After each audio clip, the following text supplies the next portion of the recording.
खूनी साया की डरावनी कहानी में आपका स्वागत है।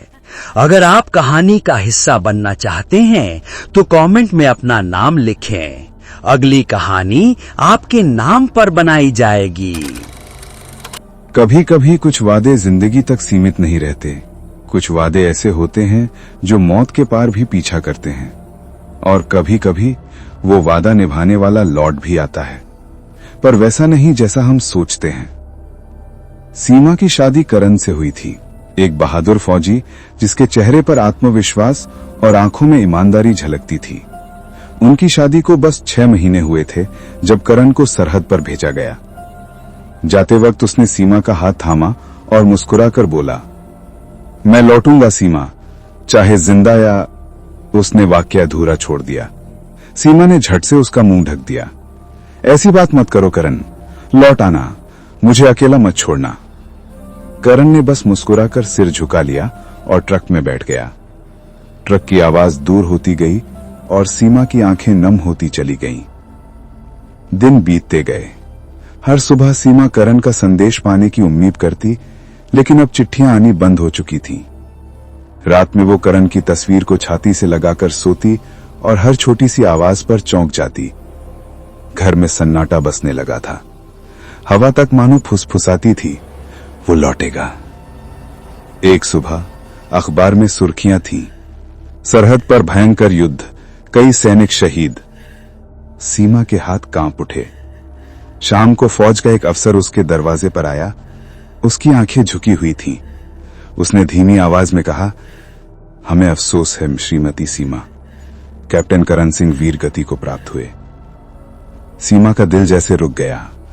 उसने कुछ नहीं कहा, बस एक ठंडी हंसी उसके होंठों पर आई। नहीं, वो वादा कर चुका है, वो लौटेगा। उस रात उसने करण की तस्वीर के सामने दीपक जलाया। बाहर तेज हवा चल रही थी, पर्दे उड़ रहे थे। तभी लाइट झपकी और एक ठंडी सिहरन पूरे कमरे में फैल गई। सीमा ने खिड़की बंद की, लेकिन दरवाजे पर थक थक थक थक की हल्की दस्तक हुई। वो ठिठक गई। रात के 12 बजे। कौन हो सकता है? उसने दरवाजे की ओर देखा। दस्तक फिर से हुई, थक थक। कौन है? उसने डरते हुए पूछा। एक आवाज आई, वही जानी पहचानी, धीमी मगर गहरी। सीमा, मैं आया हूं। सीमा का दिल जैसे रुक गया। उसने तुरंत दरवाजा खोला। सामने करण खड़ा था, पर वो करण वैसा नहीं था जैसा वो याद करती थी। उसका चेहरा काला पड़ा था, आंखें लाल अंगारों जैसी जल रही थी। होंठों पर एक ठंडी मुस्कान थी जो किसी इंसान की नहीं लग रही थी। करण, उसने कांपती आवाज में कहा। तो बस करण ने सिर झुका दिया। वादा निभाने आया हूं, अब हम कभी अलग नहीं होंगे। हवा और ठंडी हो गई। दीपक खुद ब खुद बुझ गया। कमरा अंधेरे में डूब गया। करण आगे बढ़ा। उसके कदमों की आवाज नहीं आ रही थी। सीमा पीछे हटी, पर उसके पैर जैसे जमीन में धंस गए हों। करण ने उसका चेहरा छुआ। उंगलियां बर्फ जैसी ठंडी थी। सीमा की सांसें रुकने लगी। उसकी आंखों में डर और मोह दोनों थे। करण बोला, मैंने कहा था ना, लौटूंगा, अब कोई जुदाई नहीं। उसी पल पीछे दीवार पर सीमा की परछाई धीरे धीरे मिटने लगी। वो चिल्लाना चाहती थी, पर आवाज नहीं निकली। करण ने उसे बाहों में भर लिया। कमरा घूमने लगा। पर्दे उड़ते रहे।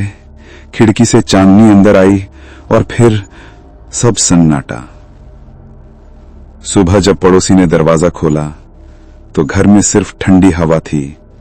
करण की यूनिफॉर्म जमीन पर पड़ी थी और सीमा की चूड़ियां टूटी हुई बिखरी हुई थीं। दीवार पर एक निशान था, जैसे 2 परछाइयां एक साथ मिली हों और फिर धुएं में बदल गई हों। गांव में आज भी लोग कहते हैं कि कभी कभी उस घर की लाइट रात के 12 बजे झपकती है। किसी को बाहर दरवाजे पर दस्तक सुनाई देती है, थक थक थक, और एक धीमी आवाज, सीमा, दरवाजा खोलो, मैं आया हूं। जो लोग उस दस्तक का जवाब देते हैं फिर कभी सुबह नहीं देखते। कभी कभी वादा निभाने की कीमत जिंदगी नहीं, आत्मा देती है। और जब कोई वादा मौत के बाद भी निभाता है, तो वो इंसान नहीं रहता।